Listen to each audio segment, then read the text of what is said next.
चलिए, जय माता दी बाबू लोग, वेरी वेरी इवनिंग। कैसे हैं सब लोग? मजे में हैं सब लोग? सकुशल हैं, स्वस्थ हैं, मस्त हैं? चलिए, मस्त होंगे।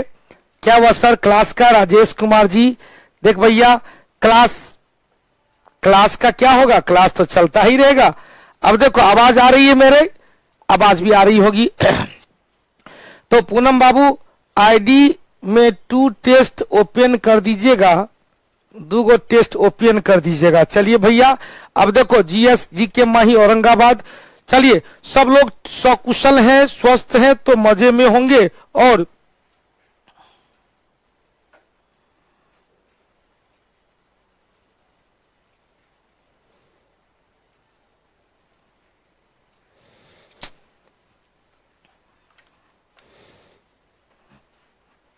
एक मिनट रुक जाएंगे।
चलिए, बहुत बहुत धन्यवाद, सुनेंगे, बहुत बहुत धन्यवाद। आइए, तो मैं आपके दर्शन में विकास कुमार जी आते हैं। बाबू आते हैं। आपको कल पिछले क्लास में हम लोग रेडियो एक्टिविटी के बारे में चर्चा किए थे। एगो क्वेश्चन पूछ दिया था, रेडियो एक्टिविटी की खोज कौन किया था? Henry Becquerel. आया था कि नहीं आया था? रेडियो एक्टिविटी की खोज कौन किया था? Henry Becquerel. अब चलते हैं बाबू, ध्यान से सुनना। क्वेश्चन है अर्ध जीवन काल। इसके बारे में कंसेप्ट ले लिए थे हम लोग कि अर्ध जीवन काल क्या है। तो किसी वस्तु का, किसी रेडियो सक्रिय तत्व का विखंडन के पश्चात आधा भाग होने में जितना समय लगता है, उसे ही उस रेडियो सक्रिय तत्व का अर्ध जीवन काल कहा जाता है। मान लिया जाए कि यह मोबाइल है, यह मान लो मोबाइल है, यह मोबाइल को आधा मान लिया जाए, यह मोबाइल रेडियो एक्टिव एलिमेंट है। इसको आधा भाग, विखंडन के पश्चात आधा भाग होने में मान लो 10 घंटा समय लगता है। ध्यान से सुनना, आधा भाग होने में मान लो 10 घंटे का समय लगता है। तो आपको क्वेश्चन पूछ देगा कि विखंडन के पश्चात 1/16 भाग होने में कितना समय लगेगा? 1/16वां भाग होने में कितना समय लगेगा? हमारा क्वेश्चन फिर से सुनिएगा। अमरजीत बाबू ध्यान से सुनना, अमरजीत बाबू सब लोग ध्यान से सुनना। क्वेश्चन पूछेगा कि यह मोबाइल है, मोबाइल का या एक्स है, एक्स का टी हाफ कितना है? तो टी हाफ है 10 मिनट का। टी हाफ कितना का है? 10 मिनट का। अब इस मोबाइल का 1/16वां भाग शेष होने में कितना समय लगेगा? शेष होने में कितना समय लगेगा? तो समय कितना लगेगा? तो उत्तर क्या निकलेगा? जल्दी से बताएंगे। हमने कहा था उत्तर निकालने के लिए आपको करना क्या पड़ेगा? तो 1/16 को क्या करेंगे? घात बना लेंगे। 1/16 को 2 का घात बनाएंगे तो 2 दूनी 4, दूनी 8, दूनी 16, 2 के पावर कितना? 4। आज जितना घात होगा उसको टी हाफ से क्या करेंगे? गुना कर देंगे। तो टी हाफ 10 था, 10 × 4 = 40 मिनट। मतलब 40 मिनट में, बहुत अच्छी बात, 40 मिनट में यह रेडियो सक्रिय तत्व, 40 मिनट में यह रेडियो सक्रिय तत्व अपने मूल तत्व का, अपने मूल का कितना 1/16 भाग हो जाएगा। इसका मतलब समाप्त कितना हो जाएगा, तो 1 - 1/16 बराबर 15 - 16 बट्टा भाग समाप्त हो जाएगा।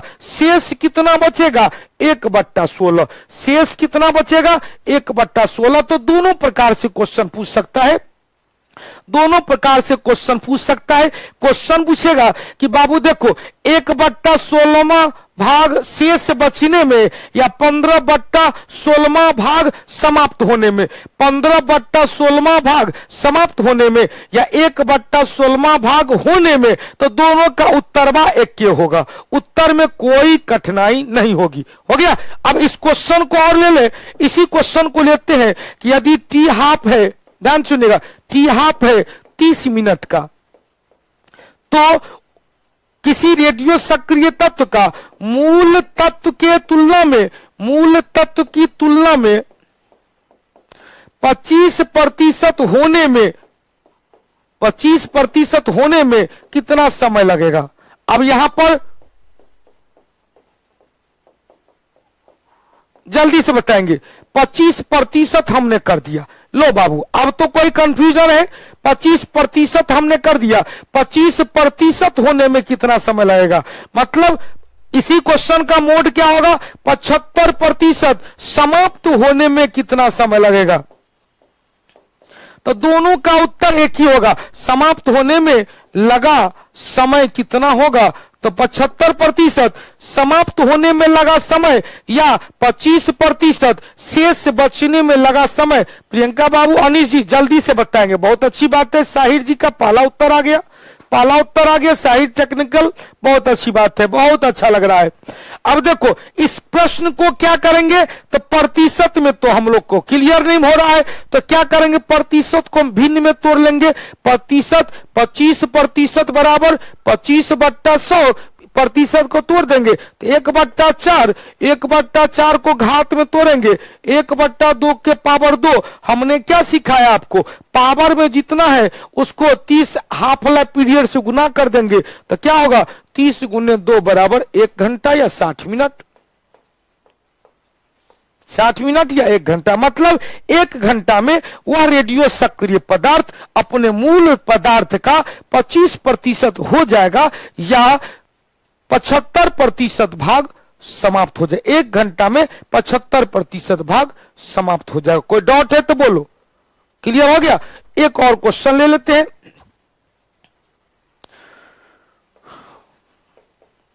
किसी रेडियो सक्रिय तत्व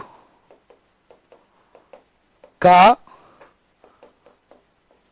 अर्ध लाइफ पीरियड 1200 वर्ष का है, तो विखंडन के पश्चात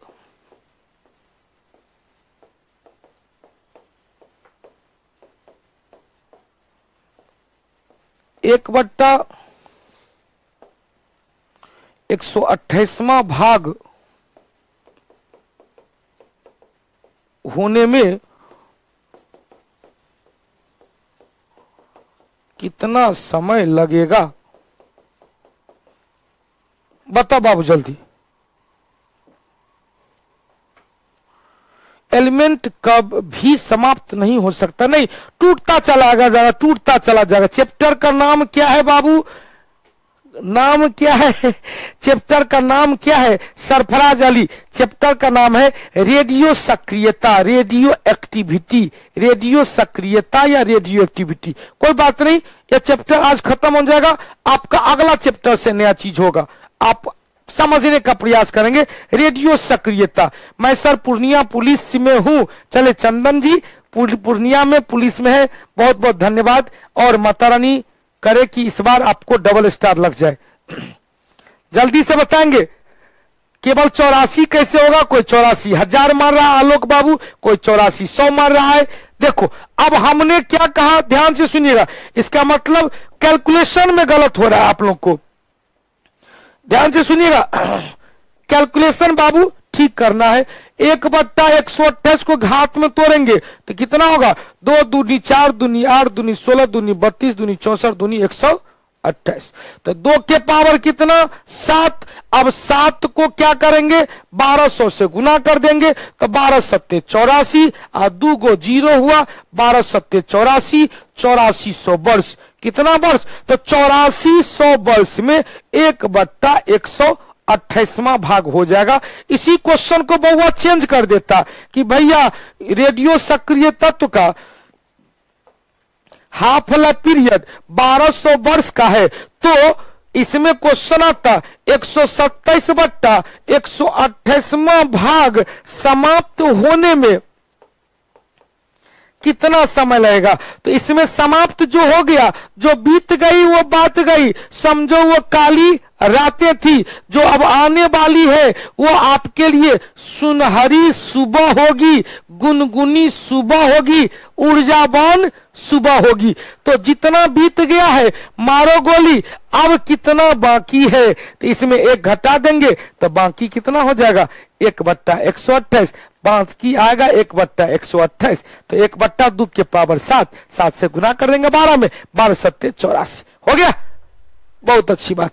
अब देखो आपका टॉपिक था अर्ध जीवन काल। हमने बता दिया था कि किसी रेडियो सक्रिय तत्व में विखंडन के पश्चात जितने समय में मूल परमाणु की तुलना में आधा होता है उसे ही हाफ लाइफ पीरियड कहते हैं। रेडियम का अर्ध जीवन काल सबसे ज्यादा है 1950 वर्ष। अर्ध जीवन काल पदार्थ के द्रव्यमान, तापमान और दाब पर प्रभावित नहीं होती है। अब देखो बाबू, यह केवल डीके कांस्टेंट या विखंडन के स्थिरांक जो होता है उस पर प्रभावित होता है। और आपको जो क्वेश्चन हमने बताया है ये सब इसमें 1-2 गो एग्जाम्पल देके दिए हुए हैं, केवल आप समझेंगे। आलोक बाबू बहुत अच्छी बात है। टी हाफ अर्ध जीवन काल बराबर कितना होता है? तो 0.693 बट्टे लेमडा, या लेमडा क्या है? विखंडन कांस्टेंट है। अब हमको कभी दे देगा इसी क्वेश्चन को कि लेमडा कांस्टेंट निकालना है, हम लोग को दे देगा कि बाबू विखंडन कांस्टेंट निकालना है, तो हम यह भी कह सकते हैं लेमडा बराबर 0.693 बट्टे टी हाफ। कोई डाउट होना चाहिए क्योंकि दोनों के बीच में क्या है? वित्त परमाणु का पाती का संबंध है। विद्यासागर जी ध्यान से सुनिए, दोनों के बीच में वित्त परमाणु पाती का संबंध है। सोनू बाबू अब इसको यहां ले जाएंगे, यदि यह दिया रहेगा तो ई नहीं दिया रहेगा, यह दिया रहेगा डी के कांस्टेंट विखंडन स्थिरांक, तो यह पता चल जाएगा। यदि यह निकालना है तो इसका मान दिया रहेगा, हम लोग को आसानी से पता लग जाएगा। अब औसत काल, औसत काल एवरेज टाइम कहते हैं, बराबर क्या होता है? तो विखंडन नियतांक का, विखंडन स्थिरांक का वित्त कर्मानुपाती होता है, इनवर्स होता है। मतलब औसत काल बराबर 1/डी के कांस्टेंट, 1/डी के कांस्टेंट। उत्तर निकल गया 1/लेमडा। अब क्वेश्चन पूछेगा दोनों के बीच में संबंध बता देगा, औसत काल और अर्ध जीवन काल के बीच संबंध। तो हम लोग कहते हैं औसत काल बराबर 1.5 इंटू टी हाफ। क्या कहते हैं? 1.5 इंटू टी हाफ। मतलब ए भी बराबर क्या है? एवरेज टाइम बराबर क्या है? ए भी बराबर क्या है? ए बी बराबर क्या? 1.4 टी हाफ हो गया। अब देखो बाबू ध्यान से सुनिएगा, क्वेश्चन बनता है। अब आपका जो अभी बताए हैं नीरज कुमार जी, आपका जो अभी बताए हैं उस पर देखा जाए, उस पर देखा जाए। क्वेश्चन पूछेगा किसी रेडियो सक्रिय तत्व का अर्ध जीवन काल 60 मिनट का है। अर्ध जीवन काल 60 मिनट का है। अब देखो बाबू अर्ध जीवन काल 60 मिनट का है, तो 1/32वां भाग होने में कितना समय लगेगा? 1/32वां भाग होने में कितना समय लगेगा? अब देखो क्वेश्चन का 30 मिनट का है और 1/32वां भाग, तो 2 दूनी 4 दूनी 8 दूनी 16 दूनी 32। क्लियर? तो 2 के पावर कितना हुआ? 5। 2 के पावर कितना हुआ? 5। 5 से गुना कर देंगे किस में? 60 में। तो एक घंटा बराबर 60 मिनट, तो 5 बराबर 5 घंटा। इसका मतलब हुआ, इसका मतलब क्या हुआ? टी हाफ बराबर कितना होगा निखिल बाबू? टी हाफ बराबर दिया हुआ है, टी हाफ बराबर अर्ध जीवन काल बराबर कितना? 60 मिनट। 1 घंटा, तो यहां पर करा 1/32वां भाग, 1/32 को क्या किए, घात में तोड़ लिए, 1/2 के पावर 5, आज जितना पावर हुआ उसको समय जो दिया हुआ उससे गुना कर देंगे, हम लोग का उत्तर निकल जाएगा। क्लियर। दूसरा चलते हैं। कारण किसी रेडियो सक्रिय तत्व का हाफ लाइफ पीरियड 5.5 घंटे का है। किसी रेडियो सक्रिय तत्व का इसका बहुत अच्छी बात, 1/31वां भाग शेष बचने में, अब 31वां भाग 31 तो होगा नहीं, हमेशा जब भी होगा तो क्या होगा बाबू, घात में होगा, 2 के पावर घात में होगा। क्वेश्चन पूछेगा, चंदन बाबू ध्यान से सुनिएगा, क्वेश्चन पूछेगा, ध्यान से सुनना। किसी रेडियो सक्रिय तत्व का टी हाफ कितना है, 5.5 घंटे का, तो 255/256वां भाग होने में, 255/256वां भाग समाप्त होने में कितना समय लगेगा। तो जो समाप्त हो गया, ध्यान सुनिए, जो समाप्त हो गया उसको छोड़ो, जो शेष बचा हुआ उसको पकड़ते हैं। हमने क्या कहा, जो चला गया उसको छोड़ देना है कितना, अब तो है कितना, ध्यान सुनिए, है कितना, तो कहेंगे 1 - 1 255/256 बराबर 1/156, 1/156 को घात में कर लेंगे तो 2 के पावर कितना होगा, तो 2 के पावर 7 होगा। कितना होगा, 2 के पावर 8 होगा। यहां देख लेते हैं, 2 दूनी 4 दूनी 8 दूनी 16 दूनी 32 दूनी 64 दूनी 128 दूनी 256, 2 के पावर 8 हुआ। 8 से गुना कर लिए, किसमें, 8 से गुना किए किसमें, 5.5 घंटा में, तो 8 पंचे 40, 8 4 44, कितना घंटा, 44 घंटा उत्तर होगा। कितना घंटा भाई, 44 घंटा। आज के जीएस बूस्टर में साइंस था लेकिन ग्रहण लग गया था, हो गया 44 घंटा क्लियर। 1/6 होने में पूछेगा या नहीं, नहीं पूछेगा। 1/8 पूछ सकता है, 1/4 पूछ सकता है, क्योंकि आधा है। जब ये आधा होगा तो 1 का आधा आधा होगा 50%, ओकर आधा 1/4 होगा, ओकर आधा 1/8 होगा, ओकर आधा 1/16 होगा। आधा मुंहे से कर आधा, तो आधा में 1/3 कहां से आएगा, आधा में 1/7वां भाग कहां से आएगा, 1/2 आएगा, उसका आधा आधा करते जाएंगे तो सब 2 का घात में ही आएगा। हो गया, ये वाला समझ में आ गया, बहुत अच्छी बात है, हो गया। अब देखो यह क्वेश्चन आ गया, तो अगला क्वेश्चन देखते हैं। किसी रेडियो सक्रिय तत्व का 11.5 घंटा टी हाफ है, तो रेडियो सक्रिय तत्व कितने समय में 6.25% शेष बच जाएगा, कितने समय में 6.25% शेष बच जाएगा, जल्दी से देखेंगे, जल्दी जल्दी बताएंगे।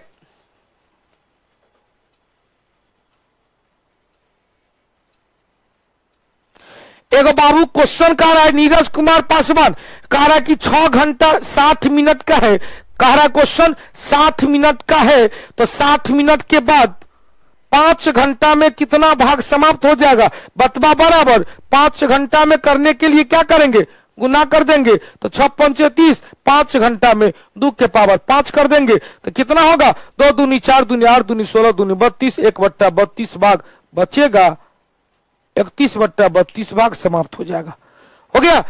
अब देखो 6.25% मतलब कितना हुआ, जल्दी से बताएंगे। वाह, उत्तर भी निकल गया आप लोग का, बहुत अच्छी बात है। 6.25% प्रतिशत को हम भिन्न में तोड़ देंगे तो प्रतिशत हटाएंगे तो बट्टे 100, और दशमलव हटाएंगे तो बट्टे 100, तो 6 पंचे 25, 25 625, 25 चौका 100, 25 चौका 100 बराबर 1/16, 1/16 बराबर 2 दूनी 4 दूनी 8 दूनी 16, कितना घंटा, 4, 2 के पावर कितना हुआ 4, 2 के पावर कितना हुआ 4, 1/2 के पावर 4, 4 से गुना कर देंगे इसमें तो हम लोग का उत्तर निकल जाएगा। 11 चौका 44, आधा चौका 2, तो 44 2 46 घंटा। एकदम देखो, एकदम खुआ वाला मैथ है, या क्या है भाई, खुआ वाला मैथ है। हो गया, खुआ वाला मैथ है, मजा आ रहा होगा, बहुत अच्छी बात है। अब यहां तक क्लियर हो गया, आगे बढ़ते हैं। किसी रेडियो सक्रिय पदार्थ का टी हाफ कितना समय है, तो टी हाफ है 9.5 घंटे, 9.5 वर्ष। कितना समय है? 9.5 वर्ष। अब देखो क्वेश्चन पूछेगा कितने समय में मूल परमाणु के तुलना में, कितने समय में, मिसप्रिंट है, दोबारा रिपीट हो गया, मूल परमाणु के तुलना में 87.5% भाग समाप्त हो जाएगा। तो बेटवा कितना समाप्त हो गया उसको हटाओ, कितना बचा हुआ है? तो 87.5 में क्या करेंगे? 100 में 87.5 घटा देंगे तो बचेगा कितना? 12.5%। अब शेष बचा हुआ है, 12.5% शेष बचा हुआ है। तो इसको क्या करेंगे? भिन्न में तोड़ लेंगे, 12/100, इसको हटाएंगे तो एगो 0 कर देंगे, 25 पंचे 125, 25 चौका 100, 5 अट्ठे 40, 1/8 बराबर 2 दूनी 4 दूनी 8, 2 के पावर 3 बचा। अब पावर को क्या करना है? गुना कर देना है। टी हाफ कितना था? टी हाफ था कितना बाबू? 9.5 वर्ष। टी हाफ कितना है? 9.5 वर्ष। घात कितना आया है? 3। तो 9 तिया 27, आधा तिया 1.5, 27 1 28, 28.1/2 वर्ष हो गया। 28.1/2 वर्ष समझ में आ गया होगा। आगे बढ़ जाते हैं। चलिए, बहुत अच्छी बात है। और एगो देखो भाई, एक और क्वेश्चन है, देख लो। एक और क्वेश्चन है कि टी हाफ पीरियड 3 वर्ष 270 दिन का है। 3 वर्ष 270 दिन का है। अब देखो रे, 3 वर्ष कितना है? अब बताओ, अब जल्दी से बताओ। 3 वर्ष 270 दिन का है। 3 वर्ष 270 दिन का है। कैलकुलेशन है, इसमें कुछ हम नहीं कर सकते अपना मन से, सब कैलकुलेशन है। 3 वर्ष 270 दिन का है। 270 दिन बराबर कितना महीना? 270 दिन बराबर कितना महीना? तो 6 से भागा दे देंगे, सॉरी 3 से भागा देंगे, 9 तिया 27, मतलब 3 वर्ष 9 महीने का है। 3 वर्ष 9 महीने का, ये नहीं हुआ? 3 वर्ष 9 महीने का, मूर्खता में 3 वर्ष 9 महीने का है। तो कह रहा है कि 1/256वां भाग होने में कितना समय लगेगा? तो 256 को क्या करेंगे? गुना कर देंगे। किससे गुना करेंगे? पहले घात निकालेंगे। तो 2 दूनी 4 दूनी 8 दूनी 16 दूनी 32 दूनी 64 दूनी 128 दूनी 256। तो कितना होगा? 1/2 के पावर 8, 8 से गुना कर देंगे। तो 8 गुना 3 पहले करेंगे तो 24 वर्ष, 8 गुना 9, तो 8 गुना 9 बराबर कितना महीना? 72 महीना। बट्टे साल में तोड़ेंगे, 12 छक्के 72, कुल मिलाकर यहाँ 6 वर्ष, यहाँ 24 वर्ष, कुल मिलाकर 30 वर्ष उत्तर निकलेगा। उत्तर जिन जिन का 30 वर्ष आया है, बहुत अच्छी बात है। 9 महीना से थोड़ा कम होगा। क्या हो भाई, क्यों कम होगा? कुमार धनंजय जी, अनुपमा जी, M.K. यादव जी, सौरभ जी, सुरेश जी, पंकज जी, मनीष बर्नवाल जी, सब लोगों का उत्तर आ रहा है 30 वर्ष। बहुत ही अच्छा लग रहा है। आप लोग इसी तरह से बनाएंगे। समझ में आया? लग रहा है कि बाप रे बाप, 3 वर्ष 270 दिन दी, यही कैसे कैलकुलेट करेंगे? ये तो दिन वाला आ गया। कोई बात नहीं, दिन को महीना में तोड़ेंगे, महीना को वर्ष में तोड़ लेंगे। यदि घंटा में रहता तो घंटा को दिन में तोड़ लेते, दिन को फिर महीना में तोड़ लेते, महीना को फिर वर्ष में तोड़ लेते। क्लियर? क्लियर हो गया? तो आगे बढ़ा जाए। चलिए आगे बढ़ते हैं। अब देखो, उत्तर तो निकल गया 30 वर्ष। अब चलते हैं 2 टॉपिक जो लगातार क्वेश्चन पूछता है, न्यूक्लियर फिजन और न्यूक्लियर फ्यूजन। नाभिकीय संलयन, संलयन का अर्थ होता है फ्यूजन, और नाभिकीय विखंडन, विखंडन का अर्थ होता है फिजन। बड़ी महत्वपूर्ण क्वेश्चन है, इससे लगातार क्वेश्चन पूछता है। ध्यान से सुनिएगा, आता भी है विभिन्न प्रतियोगिता परीक्षा में। आने वाला कोई भी एग्जाम हो, चाहे फॉरेस्ट गार्ड हो या NTPC हो या बिहार दरोगा PT हो या BPSC हो या बिहार पुलिस का एग्जाम हो या ग्रुप D का एग्जाम हो, एक क्वेश्चन डिट्टो रहेगा। सुनिएगा, सुनिएगा अमन बाबू, मेरा क्वेश्चन है कि जो एक होता है नाभिकीय संलयन,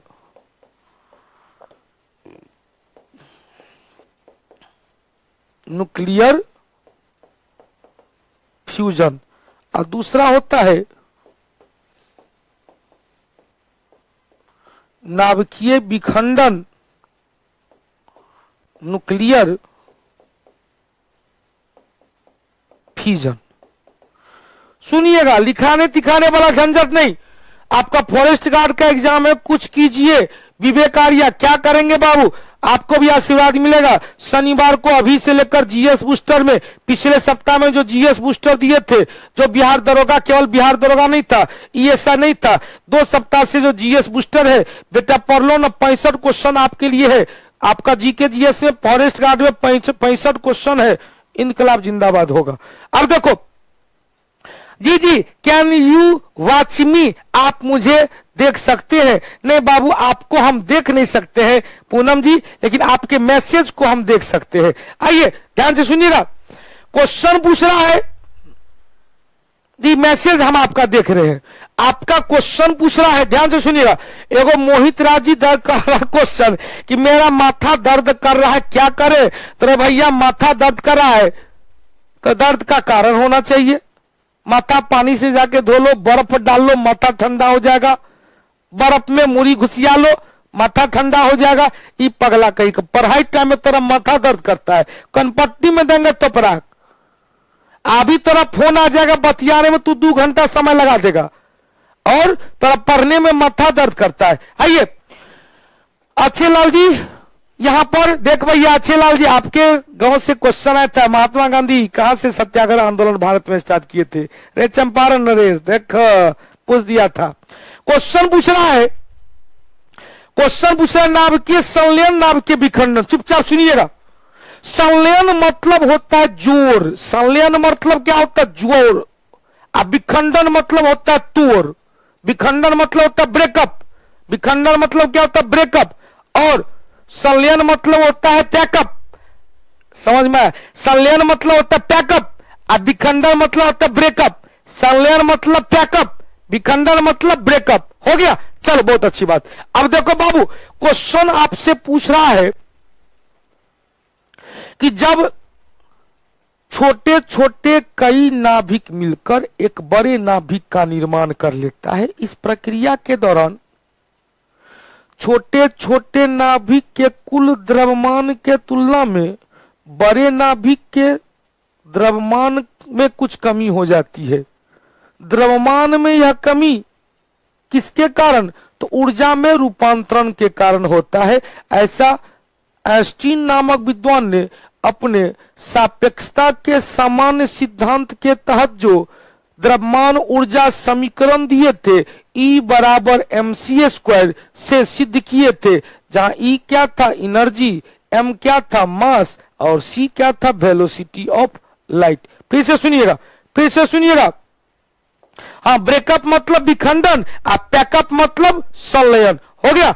अब देखो बाबू, क्वेश्चन पूछेगा, क्वेश्चन पूछेगा तो हाँ, प्रीवियस क्वेश्चन रेलवे का कल मैं घोषणा करने वाला हूं। यहां से क्वेश्चन पूछेगा, ध्यान से सुनिएगा। मान लिया जाए 10 छोटा छोटा नाभिक है 10 ग्राम का, 10 है, इस सब का है 10-10 ग्राम का। यह सब आपस में जुड़कर क्या बना लिया? एगो बड़ा नाभिक बना लिया, जिसका ग्राम होना चाहिए, सबको मिलाकर होना चाहिए 100 ग्राम, होना चाहिए संलयन के बाद 100 ग्राम। लेकिन 100 ग्राम में कुछ कमी हो जाती है, 100 ग्राम से कुछ कम होता है। यह कम कहां गया? घूसखोरी ने ले लिया, घूस ले लिया? तो कहेंगे नहीं, यह घूस नहीं लिया, यह ऊर्जा में रूपांतरण के कारण। किसमें रूपांतरण? ऊर्जा में कन्वर्सन के कारण हुआ है। जैसे आइंस्टीन ने अपने द्रव्यमान ऊर्जा इक्वेशन E बराबर mc² में सिद्ध किया, जहां E क्या है? एनर्जी है, M क्या है? मास है, और C क्या है? वेलोसिटी ऑफ लाइट है। C क्या है? वेलोसिटी ऑफ लाइट है। हो गया? अब क्वेश्चन पूछेगा कि यह जो नाभिकीय, इसे क्या कहेंगे? संलयन कहेंगे। इसे क्या कहेंगे? संलयन। नाभिकीय संलयन की घटना पर जितने भी तारे हैं, चाहे सूर्य हो, प्रोक्सिमा सेंचुरी हो, या जो भी तारा हो, सभी तारे में ऊर्जा का स्रोत नाभिकीय संलयन है। हाइड्रोजन बम में ऊर्जा का स्रोत नाभिकीय संलयन है। हमारे सूर्य में लगभग 71 से 74% तक क्या है भाई? हाइड्रोजन है। हाइड्रोजन मिलकर हीलियम नाभिक में बदलते रहता है और ऊर्जा क्या करता है? ऊर्जा रिलीज करते रहता है, ऊर्जा का उत्सर्जन होते रहता है। हाइड्रोजन बम में ऊर्जा का स्रोत नाभिकीय संलयन अभिक्रिया है। अब क्वेश्चन पूछेगा, ध्यान सुनिए, हाइड्रोजन बम की खोज सरफराज अली, हाइड्रोजन बम की खोज कौन किया था? हाइड्रोजन बम, ध्यान सुनिएगा, हाइड्रोजन बम की खोज कौन किया था बाबू? तो कहेंगे हाइड्रोजन बम की खोज सैमुअल कोहेन के द्वारा किया गया। किसके द्वारा? सैमुअल कोहेन के द्वारा किया गया। अब क्वेश्चन पूछेगा, हाइड्रोजन बम की खोज कौन किया? Samuel Cohen. क्वेश्चन पूछेगा, सॉरी, हाइड्रोजन बम की खोज डब्ल्यू टेलर के द्वारा किया गया।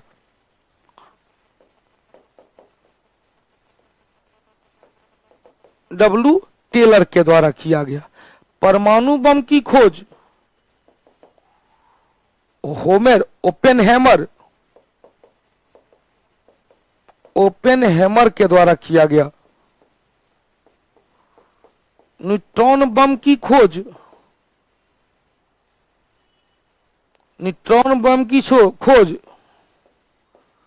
सैमुअल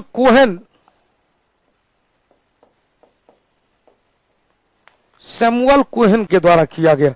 सैमुअल कोहेन न्यूट्रॉन बम की खोज किया। डब्ल्यू टेलर ये अल्बर्ट टेलर नहीं, डब्ल्यू टेलर ने क्या किया बाबू? किसकी? परमाणु बम नहीं, हाइड्रोजन बम। अब कभी कभी आगे आएगा आपको कि बाबू हाइड्रोजन बम की परमाणु बम में ओपेनहेमर न रखे स्ट्रॉसमैन देगा। ओपेनहेमर न देके क्या देगा बाबू? स्ट्रॉसमैन देगा। तो दोनों में से कोई एक ही देगा, स्ट्रॉसमैन दे या ओपेनहेमर दे। हम कहते हैं बउआ ओपेनहेमर को याद रखिएगा, हेमर का मतलब होता है हथौड़ा और टेलर का मतलब होता है सिलाई करने वाला, स्टिच करने वाला। टेलर क्या करता है?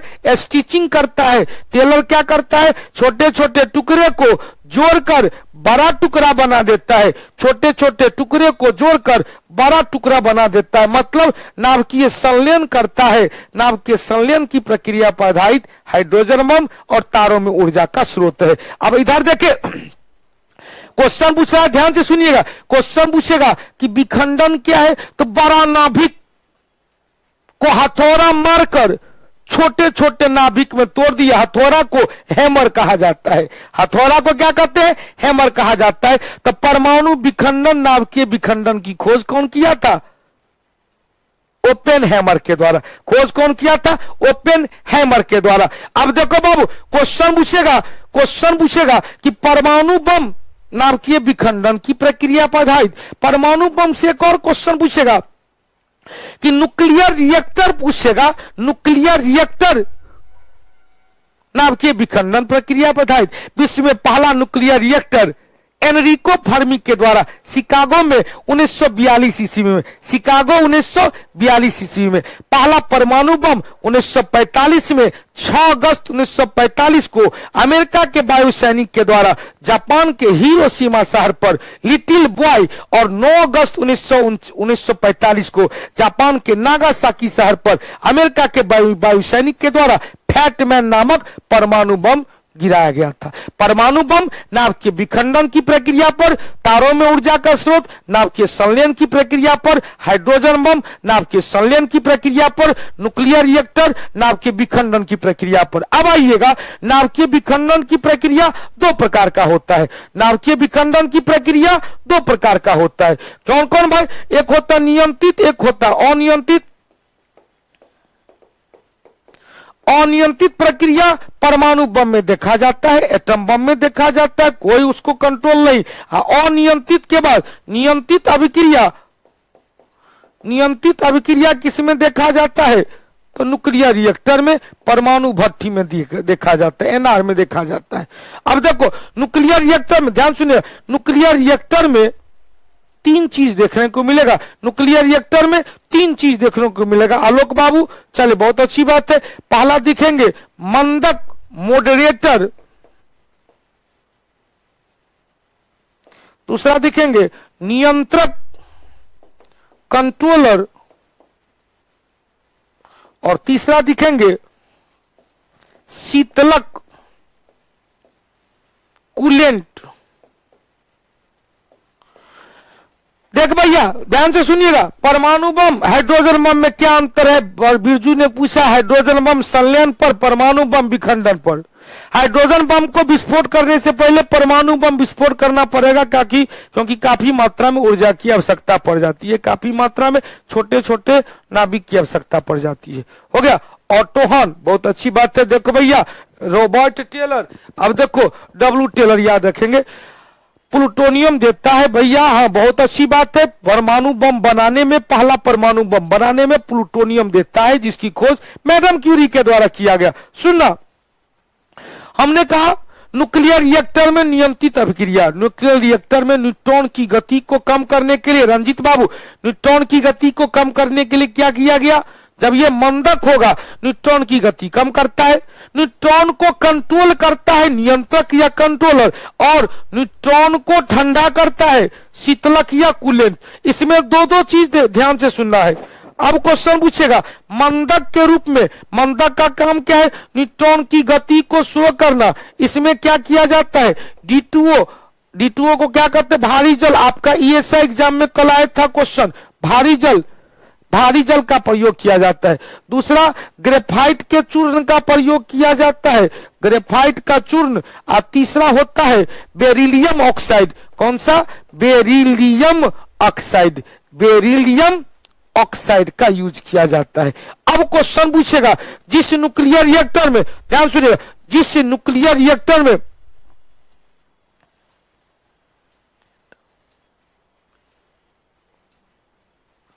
अब एगो बाबू कह रहे हैं कि गुरुजी क्या सभी वस्तु में विखंडन या संलयन हो सकता है? नहीं बाबू, कैसे होगा विखंडन? जब तक किसी कोई वस्तु में रेडियो सक्रियता का गुण नहीं होगा तब तक उसमें विखंडन हो ही नहीं सकता है। रेडियो सक्रिय पदार्थ ही विखंडित होता है, स्वतः विखंडन होता है, स्वतः विखंडन होता है। अब देखो न्यूट्रॉन बम किस पर आधारित है? न्यूट्रॉन बम के बारे में कुछ नहीं याद रखेंगे। न्यूट्रॉन बम संलयन विखंडन दोनों पर आधारित है, संलयन विखंडन दोनों पर आधारित है। अब देखो परमोदानंद जी, परमानंद जी, आपका भी मैसेज आता है। अब क्वेश्चन पूछेगा कि ग्रेफाइट का भारी जल का प्रयोग जिस न्यूक्लियर, ध्यान सुनना, जिस न्यूक्लियर रिएक्टर में मंदक के रूप में भारी जल का प्रयोग किया जाता है उसे क्या कहते हैं? Swimming pool reactor. शकुंतला, इसे क्या कहेंगे? स्विमिंग पूल रिएक्टर कहा जाता है। फिर से सुनिएगा, जिस न्यूक्लियर रिएक्टर में मंदक के रूप में भारी जल का, ड्यूटेरियम ऑक्साइड का प्रयोग किया जाता है। भारी जल है, स्विमिंग पूल में क्या होना चाहिए? जल होना चाहिए। जब तक स्विमिंग पूल में जल नहीं होगा तो हम लोग कहेंगे खत्ता है, ये क्या कहें? डबरा है, ये क्या है? कुआं है। जब ये स्विमिंग पूल में जल आएगा तो गाना गाएंगे, स्विमिंग पूल में नहा के नमकीन हो गया है, स्विमिंग पूल में नहा के नमकीन हो गया। तो स्विमिंग पूल में भारी जल, स्विमिंग पूल रिएक्टर में मंदक के रूप में भारी जल का प्रयोग किया जाएगा। अब देखो अखिलेश जी ध्यान से सुनिएगा, क्वेश्चन पूछेगा कि ग्रेफाइट के चूर्ण का प्रयोग किसमें किया जाएगा? तो जिसमें ग्रेफाइट के चूर्ण का प्रयोग किया जाता है उसे परमाणु पाइल रिएक्टर कहा जाता है। क्या कहेंगे? पाइल रिएक्टर कहा जाता है। अशोक बाबू, सीमा जी, पाइल रिएक्टर कहा जाता है। अब देखो परमाणु पाइल रिएक्टर में मंदक के रूप में ग्रेफाइट का प्रयोग किया गया। अब बेरिलियम ऑक्साइड में प्रयोग के लिए कोई स्पेशलाइज नाम नहीं है। अब देखो गौतम बाबू, क्वेश्चन पूछेगा नियंत्रक के रूप में, कंट्रोलर के रूप में। तो नियंत्रक कैसे होगा भाई? तो नियंत्रक कैसे? तो नियंत्रक, मेरे हाथ पे देखो, नियंत्रक डंडा का यूज करेंगे। नियंत्रक का यूज किसमें करेंगे? डंडा का यूज करेंगे। इसका मतलब है कि आपको यदि क्वेश्चन पूछे कि नियंत्रक के रूप में तो डंडा का यूज, तो डंडा के यूज में क्या क्या कहेंगे? तो बाबू डंडा के यूज में कहेंगे, डंडा के यूज में कहेंगे कि कैडमियम एवं बोरॉन के क्षण, कैडमियम एवं बोरॉन के क्षण का प्रयोग किया जाता है। कैडमियम एवं बोरॉन के क्षण का प्रयोग किया जाता है। अब आपसे क्वेश्चन एक पूछेगा कि कैडमियम एवं बोरॉन के क्षण का प्रयोग किया गया, कैडमियम एवं बोरॉन के क्षार का प्रयोग किया गया। किसमें बाबू, किस रूप में? तो कैडमियम एवं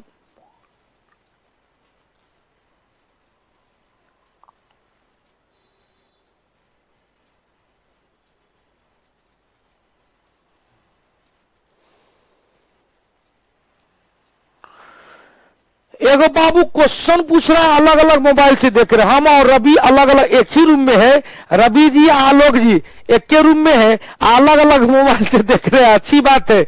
अब देखो यहां से क्वेश्चन पूछेगा, हाइड्रोजन के जो समस्थानिक है, हाइड्रोजन से समस्थानिक है ड्यूटेरियम, इसकी खोज कौन किया था? तो यूरे मर्फी और ब्रेकबिट, यूरे मर्फी और ब्रेकबिट, यूरे मर्फी और ब्रेकबिट।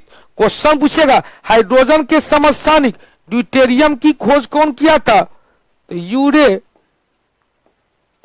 मर्फी और ब्रेकबिट के द्वारा किया गया। हाइड्रोजन के समस्थानिक ड्यूटेरियम की खोज कौन किया? तो ड्यूटेरियम की खोज यूरे मर्फी और ब्रेकबिट के द्वारा किया गया। हो गया, आगे बढ़ा जाए। आगे बढ़ते हैं भीम भाई जी, कैडमियम के से इटाई इटाई आपका क्वेश्चन आया था, कैडमियम से इटाई इटाई, अब पारा से मिनीमाटा, बिहार दरोगा के मुख्य परीक्षा में था, पारा से मिनीमाटा, कैडमियम से इटाई इटाई। बहुत अच्छी बात है। अब आगे बढ़ते हैं। अब जितना बताए थे सब इसमें आ गया, उसके बाद टॉपिक चेंज हो जाएगा। क्वेश्चन कह रहा है नाभिकीय संलयन की अभिक्रिया, सब बता चुके हैं, एक लाइन भी है नहीं ऐसा जो आप लोग को नहीं बताया है। जब दो या दो से अधिक छोटे छोटे नाभिक मिलकर एक बड़े नाभिक का निर्माण करता है तो इस प्रक्रिया के दौरान अत्यधिक मात्रा में ऊर्जा बाहर निकलती है। एक प्रक्रिया के दौरान अत्यधिक मात्रा में ऊर्जा क्या करती है? बाहर निकलती है। अब देखो क्वेश्चन कह रहा है भाई, क्वेश्चन कह रहा है सिलेबस कंप्लीट जल्दी कर दीजिए सर जी, डाइवर्ट मत होइए आनंद बाबू, है देखो सिलेबस कंप्लीट कर दीजिए।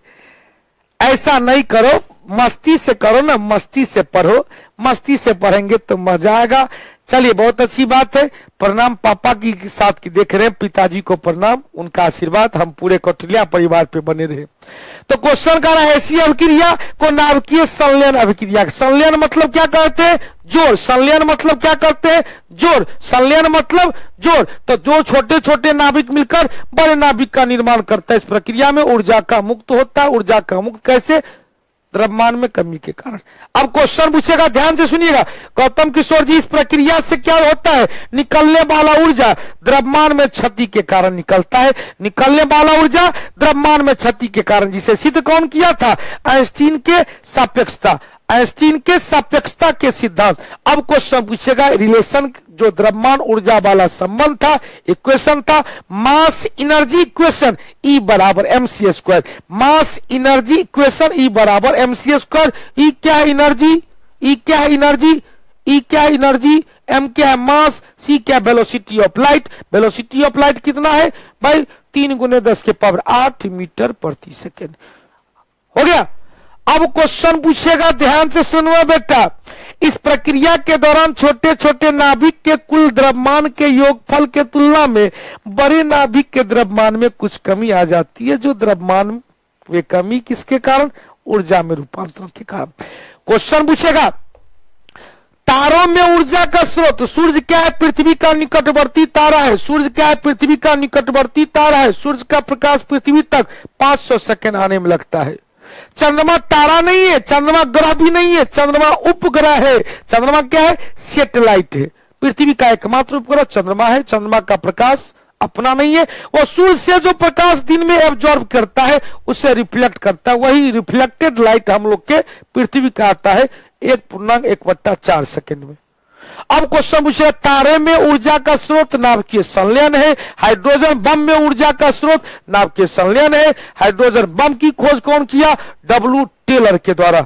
W टेलर के द्वारा। हो गया। अब देखो नाभिकीय विखंडन लेते हैं कि जब एक बड़ा नाभिक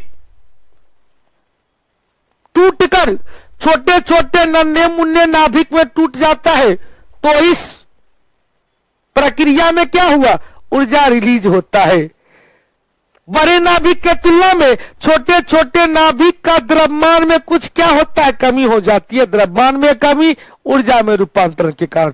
अब क्वेश्चन पूछेगा कि यहां से तो यहां निकल गया, यह विखंडन प्रक्रिया दो प्रकार का, विखंडन प्रक्रिया दो प्रकार का। अब देखो बाबू, अनियंत्रित श्रृंखला अभिक्रिया परमाणु बम में, अनियंत्रित श्रृंखला अभिक्रिया न्यूक्लियर रिएक्टर में, अनियंत्रित श्रृंखला अभिक्रिया न्यूट्रॉन की गति को नियंत्रित किया ही नहीं जाता है परमाणु बम में, और नियंत्रित श्रृंखला अभिक्रिया में न्यूट्रॉन को कंट्रोल किया जाता है, न्यूट्रॉन को कंट्रोल किया जाता है। अब देखो बाबू, ध्यान से सुनिएगा सरफराज बाबू, नियंत्रित सोनू बाबू, नियंत्रित अभिक्रिया में तीन चीज, नियंत्रित अभिक्रिया में तीन चीज, पहला कंट्रोलर, दूसरा मॉडरेटर, तीसरा कूलेंट। पहला कंट्रोलर मतलब नियंत्रक, नियंत्रक करने के लिए क्या करते हैं, तो छड़ी का प्रयोग करते हैं, बोरॉन एवं कैडमियम का छड़, बोरॉन एवं कैडमियम का छड़। और हम लोग के शरीर में जब कैडमियम की अधिकता हो जाती है तो इटाई नामक रोग हो जाता है, और पारे की अधिकता से मिनीमाटा नामक रोग हो जाता है। अब देखो, आपको क्वेश्चन फिर पूछेगा कि भैया एक तो हो गया कि कंट्रोल करने के लिए छड़ी का प्रयोग लाएंगे, कंट्रोल करने के लिए छड़ी का प्रयोग लाएंगे, और छड़ी के लिए किसका, करची नहीं, छड़ी, कैडमियम और बोरॉन के छड़ का प्रयोग करेंगे। दूसरा, ठंडा करेंगे, तो ठंडा अभी एगो बउआ ने कहा माथा दर्द करा है, तो हमने कहा माथा को भिंगा लो, माथा को भिंगा लो मतलब पानी डाल दो, तो लिक्विड डालो। लिक्विड किसका, सोडियम और पोटासियम का लिक्विड मिक्सचर का प्रयोग किया जाता है, किसके लिए, ठंडाने के लिए। और तीसरा हुआ मंदक के रूप में, स्लो मोशन में, एकदम गाने आ गया था स्लो मोशन में, स्लो मोशन में। देखो स्लो मोशन में जब ये होगा, न्यूट्रॉन को कहेगा हारे हारे हा हा, कोई बैल तल का आवाज दिया है, उसका अलगे लैंग्वेज है। यदि बैल को बढ़ाना है कहते है हट हट हट, अब बैल को क्या करना है, रोकना है, तो क्या कहते हर हर हर हर। तो जब ये हर ह कहेंगे तो समझ जाना क्या है, मंदक है। मंदक के रूप में किसका यूज किया जाएगा, तो मंदक के रूप में यूज किया जाएगा ग्रेफाइट के चूर्ण का, मंदक के रूप में यूज किया जाएगा ड्यूटेरियम ऑक्साइड का, मंदक के रूप में यूज किया जाएगा बेरिलियम ऑक्साइड का। अब बेरिलियम ऑक्साइड का ध्यान से सुनिएगा, बेरिलियम ऑक्साइड का यूज करेंगे किसके रूप में बाबू, तो बेरिलियम ऑक्साइड का यूज करेंगे स्लो मोशन में, ड्यूटेरियम ऑक्साइड का यूज करेंगे स्लो मोशन में, ग्रेफाइट के चूर्ण का यूज करेंगे स्लो मोशन। क्लियर, चलो भैया अब टाइमो होते जा रहा है, वो ऊपर भी ध्यान देना है, आगे बढ़ते भी चलना है, आगे बढ़ते भी चलना। आज कोशिश करते हैं इस टॉपिक को क्लियर करें, बड़ी मजा आएगा। अब देखो यहां पर लिखा हुआ है न्यूक्लियर रिएक्टर में न्यूट्रॉन को ठंडा करने के लिए शीतलक के रूप में, कूलेंट के रूप में किसका किसका दिया जाता है भाई, सोडियम और पोटासियम का द्रवित मिश्रण, सोडियम और पोटासियम का द्रवित मिश्रण। अब क्वेश्चन पूछेगा, ध्यान से सुनिएगा, क्वेश्चन पूछेगा सोडियम पोटासियम का द्रवित मिश्रण प्रयोग किया गया। अब देखो यहां पर दो को क्वेश्चन पूछेगा कि बाबू देखो यहां से दो क्वेश्चन आया है कि न्यूक्लियर रिएक्टर में न्यूट्रॉन की गति, ध्यान सुने, नियंत्रित अभिक्रिया नाभिकीय भट्ठी या परमाणु भट्ठी में देखा जाता है। न्यूट्रॉन की गति को कम करने के लिए ग्रेफाइट एवं भारी जल का प्रयोग किया गया। एक और बता दिए किसका भाई, भारी जल का प्रयोग किया गया। एक और बताए किसका, बेरिलियम ऑक्साइड, लिख देते हैं यहां,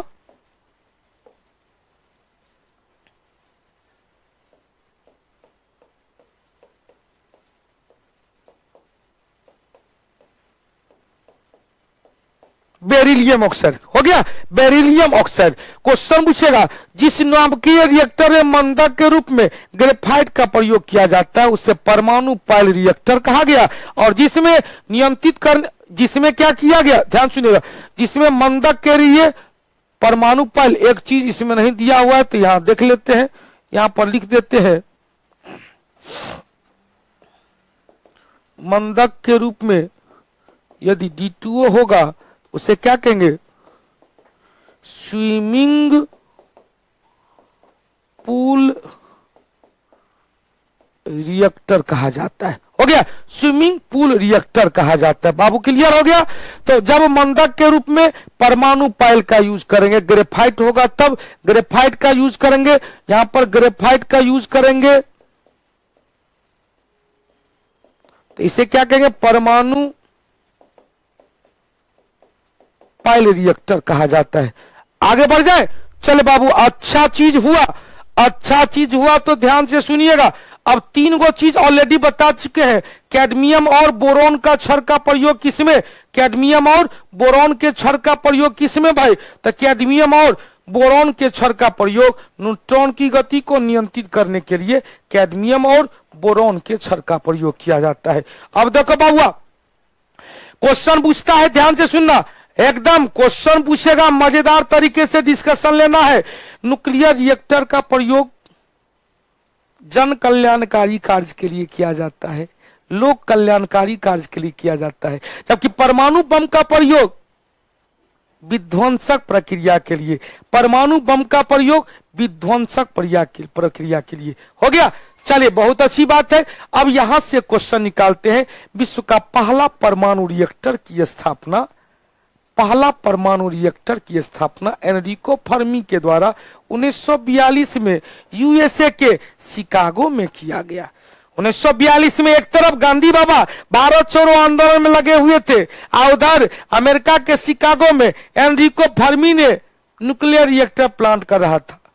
आपका क्वेश्चन आया था पहला परमाणु रिएक्टर, याद आया ने, पहला परमाणु, पहला पनडुब्बी था अरिहंत, अब पहला परम सुपर कंप्यूटर था परम, पहला सुपर कंप्यूटर कल के क्वेश्चन में था, भारत के द्वारा सुपर कंप्यूटर परम, अब भारत के द्वारा तैयार किया गया पहला पनडुब्बी अरिहंत था। अब देखो भाई, विश्व में पहला अमेरिका 6 अगस्त 1945 को, नाम क्या था, लिटिल बॉय गिराया गया था हिरोशिमा पर, अमेरिका ने जापान के साथ।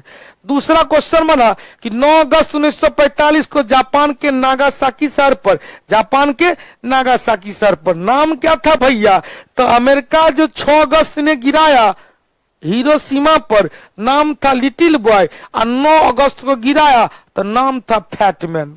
9 अगस्त फैटमैन, नागासाकी शहर। हो गया, चलिए अब चलते हैं। भारत का जो पहला परमाणु भट्टी, भारत का पहला परमाणु भट्टी अप्सरा, न्यूक्लियर प्लांट का नाम क्या था, अप्सरा, जो कहा महाराष्ट्र के तारापुर में। अब देखो अप्सरा कहते हैं ना, अप्सरा उतर के आई है, अप्सरा उतर के आई है, रोहित पुष्पम जी, अप्सरा उतर के आई है।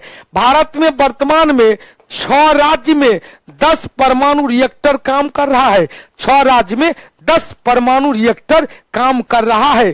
कौन कौन सा है भाई, जरा सा देख लेते हैं।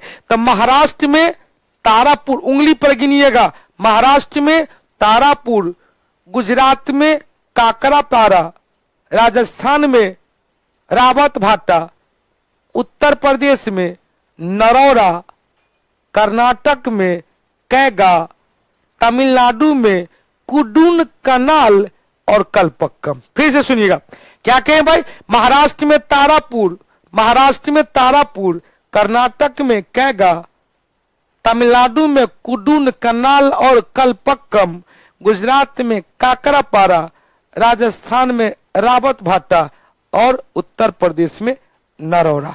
हो गया, बहुत अच्छी बात है। अब देखो यहां से अब लास्ट में बनता है कि किसका यूज कहां किया जाता है। टॉपिक खत्म हो जाएगा, 5 मिनट उधर चाप देंगे समय। रेडियो सक्रिय तत्व का महत्व क्या है बउआ, ये सब तो हीमोग्लोबिन है। आर्सेनिक 74 का प्रयोग, आर्सेनिक 74 का प्रयोग किसका यूज किया जाता है, शरीर के अंदर ट्यूमर का पता लगाने, ट्यूमर को कैंसर का प्रारंभिक लक्षण कहा जाता है, ट्यूमर को कैंसर का प्रारंभिक लक्षण कहा जाता है।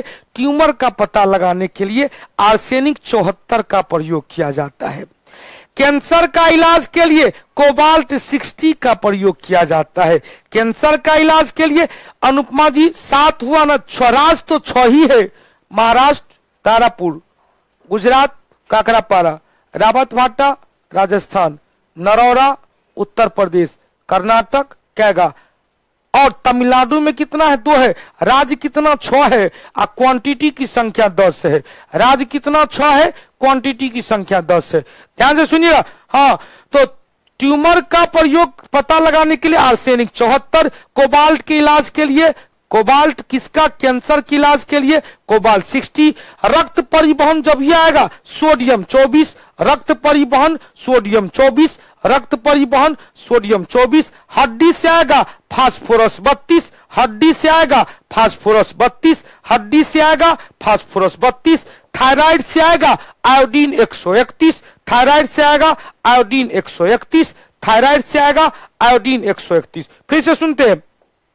हमने कहा आर्सेनिक, आर्सेनिक कितना? 74, कोबाल्ट 60, सोडियम कितना? 24, फास्फोरस कितना? 32, आयोडीन 131। इसका प्रयोग हम लोग के शरीर के लिए, आर्सेनिक का ट्यूमर कैंसर के लिए, कोबाल्ट रक्त परिसंचरण, सोडियम हड्डी इलाज के लिए, फास्फोरस और आयोडीन अब 2 ग्रंथि या थायराइड ग्रंथि।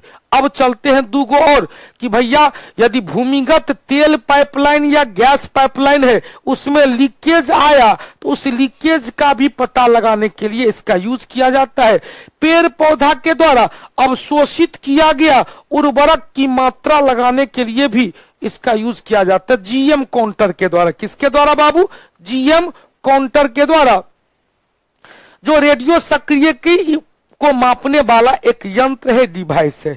अब क्वेश्चन पूछेगा, पेड़ पौधा या जीव जंतु का जीवाश्म मरा हुआ अवशेष है, उसके उम्र का पता लगाने के लिए कार्बन 14 का प्रयोग किया जाता है।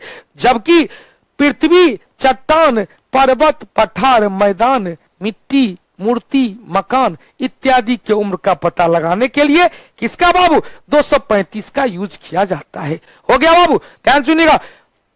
जीवाश्म का उम्र का पता लगाने के लिए कार्बन 14, पृथ्वी, चट्टान, मिट्टी, मकान, मूर्ति का उम्र का पता लगाने के लिए यूरेनियम 235 का यूज किया जाता है। तो ये था हम लोग का आज का यह टॉपिक। कल का जो टॉपिक है एसिड, बेस एंड साल्ट वाला टॉपिक होगा, अम्ल, भस्म और लवण। एक बार रिवीजन दे के आइएगा, हम लोग इस दोनों चीज को चर्चा करेंगे। क्लियर? हम लोग इस दोनों चीज को चर्चा। लीकेज का पता कैसे लगाएंगे? तो रेडियो एक्टिविटी एलिमेंट के द्वारा। हो गया? तो फिर मिलते हैं हम लोग तुरंत। हम 2 से 3 मिनट में हिस्ट्री का बैच स्टार्ट होता है। हिस्ट्री के बैच, फाउंडेशन बैच में आज खिलजी वंश स्टार्ट करेंगे, अलाउद्दीन खिलजी। तब तक फिर मिलते हैं। धन्यवाद। जय हिंद, जय भारत, जय कौटिल्य, जय बिहार, जय मिथिला। अब की बार बेरोजगारी पार, जय कौटिल्य, जय बिहार। रेलवे वाला कल घोषणा करेंगे, आज मैसेज मिल जाएगा। और जीएस बूस्टर में कल साइंस का ही डिस्कशन होगा, कल जीएस बूस्टर में साइंस का ही डिस्कशन होगा।